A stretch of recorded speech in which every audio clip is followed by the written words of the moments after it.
Hello everyone, we will look at the protection from sexual exploitation and abuse and child safeguarding today.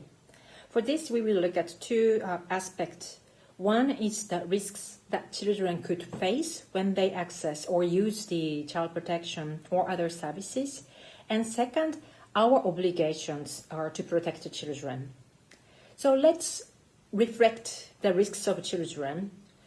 What are the risks that children could face when they come to your services or other services that provided by, for example, NGOs? You might have heard something, you might have seen it, or you might have read articles about it. Okay. Some of, unfortunately, very typical example is the sexual exploitation. For example, an aid worker ask a child to have sex in exchange of money, in exchange of the aid, or in exchange of a different, like a packet of a cookie. Unfortunately, this happens everywhere, almost in every context. And it's a huge issue. Even though there is no sex, for example, it's also possible that our aid worker ask a child to see the pornography. This also happened. This is also a risk and then the incident that we have seen, unfortunately, in many countries. But besides our sexual exploitations and sexual abuse, there are other risks that children can face. For example, especially in the countries where violent disciplines are accepted, it's very possible.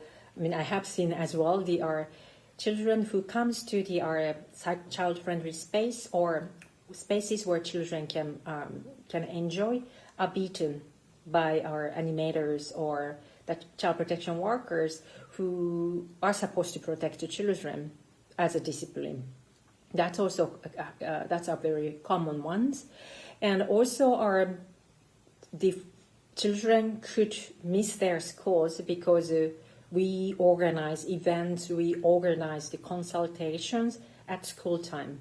That's also a problem for children because they have a right for education and we are serving for their right. We are serving for them, but we are kind of depriving their opportunity for education. And also a very common ones are photos. We take a lot of photos, don't we? But in principle, we really need to get the approval from the children and their caregivers when we take photos or when we use photos for something else. But again, we will look at later power, but there's a power imbalance. So children and adults might just say yes, not knowing that they could actually say no. And then we have seen also a lot of now the studies available of actually how photos in the internet can put children at risks. So we need to be even more careful about how we use the photos.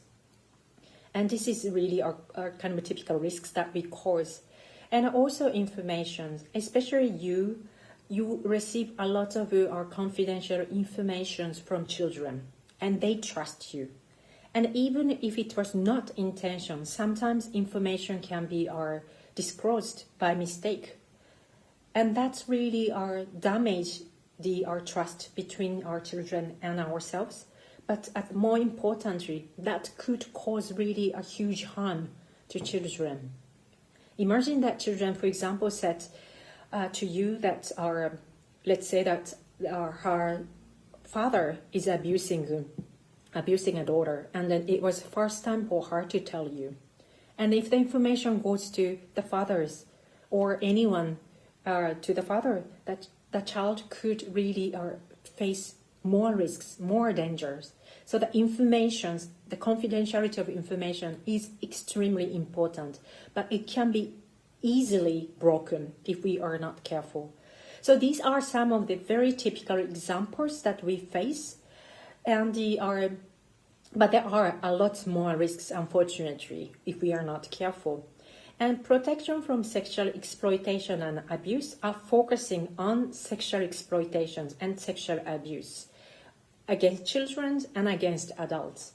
And child safeguarding is much more bigger issue. So the photos, the informations, the violence which are not sexual nature, we just talk about risks. The child safeguarding covers all the other issues, including sexual exploitation and sexual abuse. So, I mean, it's not important for you to remember the two differences, but it's just we need to remember that there are risks that children could face when we are not careful.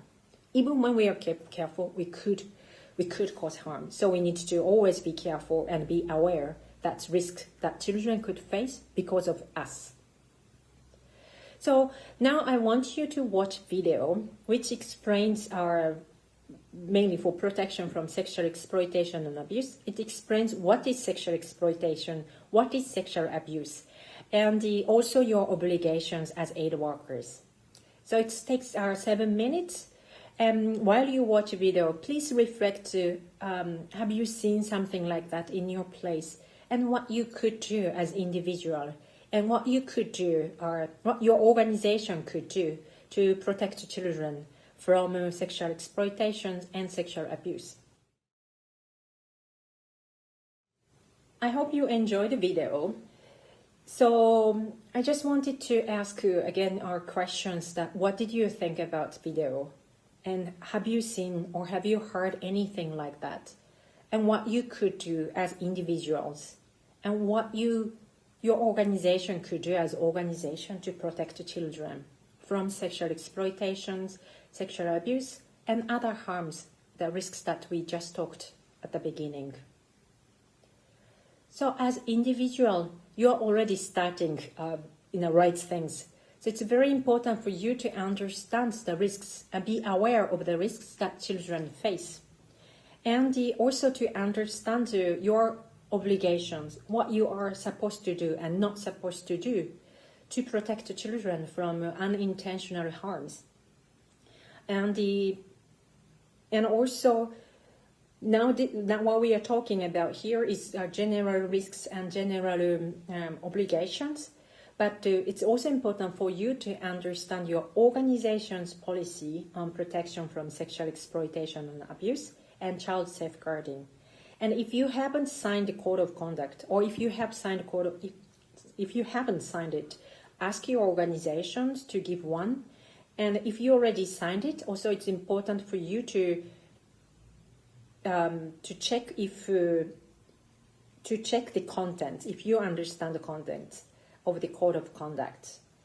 And as organizations, the organization has obligation to make a policy, first of all, on the protection from sexual exploitation, abuse, and child safeguarding, and make sure that all staff members and all of you understand what are the acceptable or unacceptable behavior, and what are the consequences when you breach the obligations. And also it's important that organization have a reporting mechanism where the staff or the beneficiary can report when they have problems. And then finally, it's important the organization have a system to provide support to the victims of the sexual exploitations or other violation against children. The code of conduct I just mentioned is just a document that really stipulates the behavior that are acceptable and unacceptable behavior as a staff members or as a person who work with these organizations. And it normally also includes what happens if you breach the code of conduct. So this is a very important document that everyone should have and everyone should sign. And not only just signing, it's really important that everyone understand what's the contents of code of conduct. Now I want to ask you a question about why sexual exploitation and sexual abuse happens. There are lots of different reasons, but some of the big reasons, the actual root cause is the power imbalance between the beneficiaries and us, aid workers. And also they're not only having the imbalance that there is abuse of power, that we use this power to abuse our beneficiaries, abuse the children. And it happens also because our aid workers, when the aid workers are not respecting the rights of children, rights of beneficiaries. So let's think about power, because power is a very, very important concept to understand why sexual exploitation and abuse happens, and also the other risks happens to children.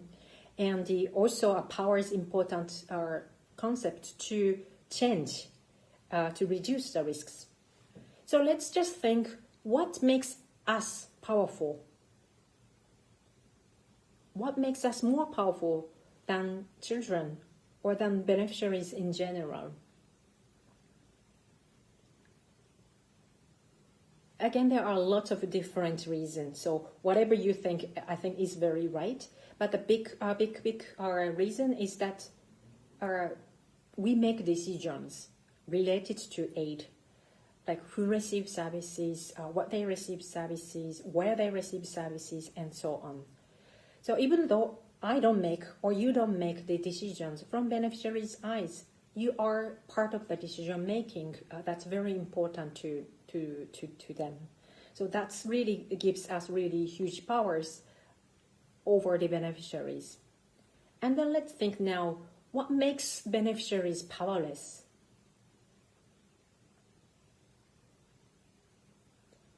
Again, there are lots of different aspects to make them powerless. So some of the example is that they do not know their rights to actually participate in decision making, or actually they are the ones who make decisions, and they don't receive information. Their services, their lives are really depending on aid workers. It makes them really powerless. And then children especially become even more powerless, because among beneficiaries, there's again big power differences among them, and children are even more vulnerable than adults, because children has even less ability to understand and participate in decision making. They are depending on not only us, but depending on adults within the affected communities. And that makes them even more vulnerable to the abuse than adults. But is power always bad? Can power be good? Can you think of some good examples of power, the positive side of power? In one example is what we do.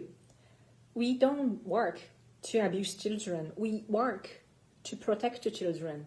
We want to use our power to protect the children, right? So power can be very positive. So make sure we can empower children by, for example, giving them information in a way that they understand, and making sure they are participating in decision making, and they know they are the ones who actually make decisions.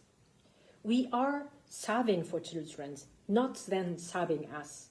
So this kind of change can help children to be empowered, but also for us to understand that this power that given to us is really to serve for children, not to abuse. So it's very important that we use our power in the right way and put children at the center of everything we do, and think for children, if this is convenient or if this is what they want, and then they're making sure that throughout the process we receive feedback and keep improving the thing that we do for children based on their opinions.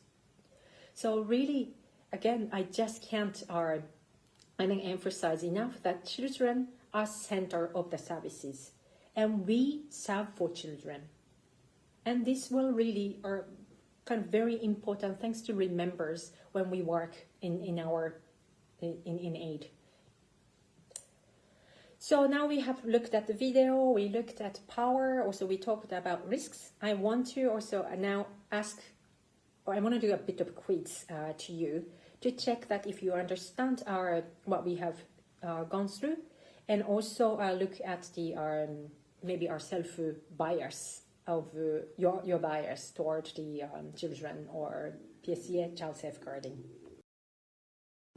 So let's do the quiz now. I'll read the statements, a few statements, and then I'll give you 5 seconds to answers. And later I will explain why it's true or false. So first statement is aid workers are prohibited to have sex with children under the age of 18, even if national law allows it. Is that true or is that false? So 5, 4, 3, 2, 1, 0.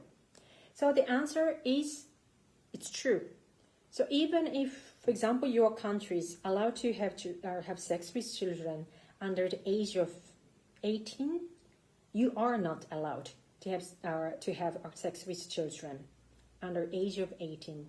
We are bound by our higher ethics. So it's really important to remember.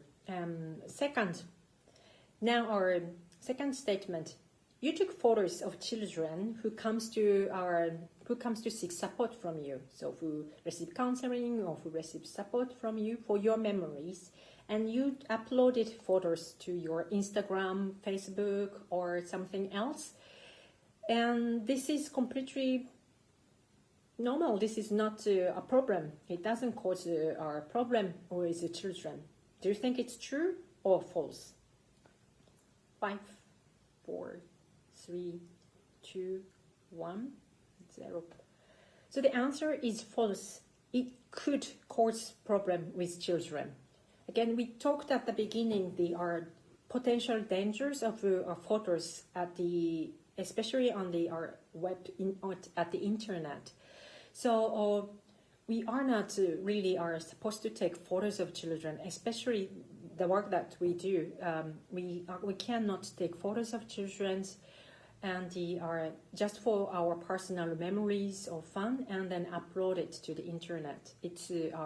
We need to really consider how to use the photos, and we really think that's their best interest at the beginning, their safety first before we do any activities.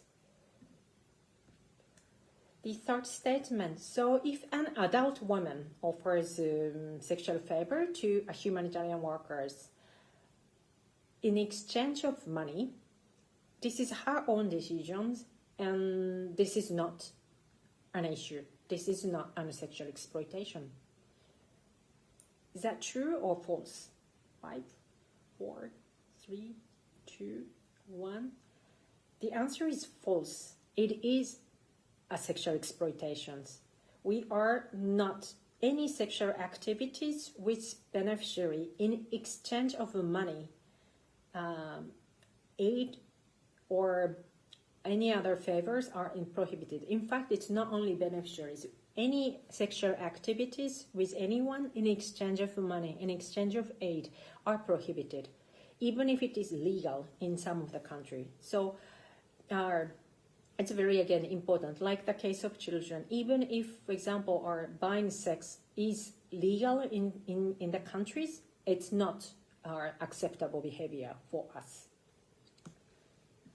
Next statement. Also, your donor asked you to give real stories of children who are sexually abused.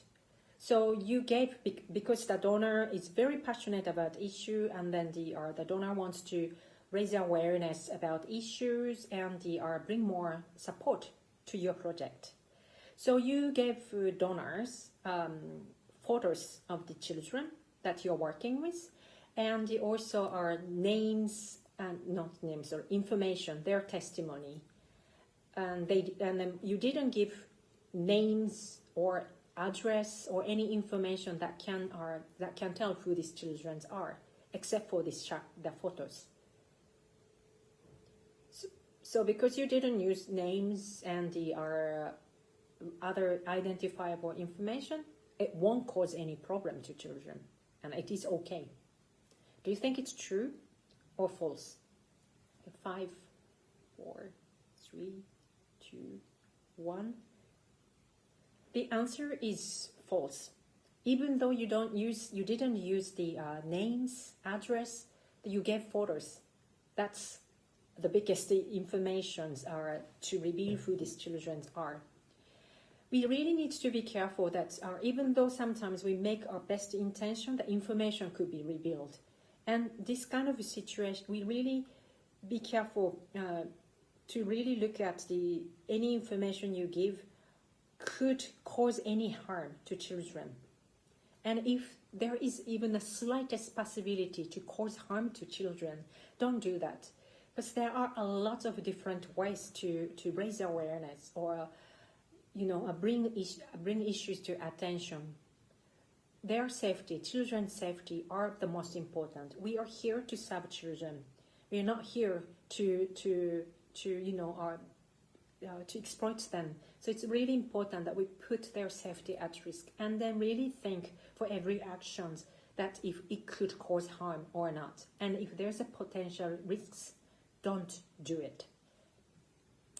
So finally, the final statement. So I heard a rumor that one of my colleagues might engaging in sexual activity with a girl who come to seek support.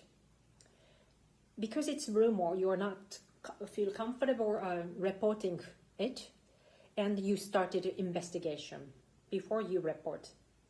Do you think it's the right things to do so or not? 5, 4, 3, 2, 1. The answer is actually false. It's not a good behavior. What you need to do is just if you hear rumor, you just report and just tell this is rumor, and you are not sure if it's true or not, because we are not trained to investigate the cases like that. So we could really put yourself and the children, the girl, and your colleague at danger by investigating it. And then it could also, if it's true, maybe it could really cause more harm to children, and the case all the evidence can be disappeared and it cannot be investigated anymore. Or if it's not true, that you could maybe create rumors even though you didn't say anything.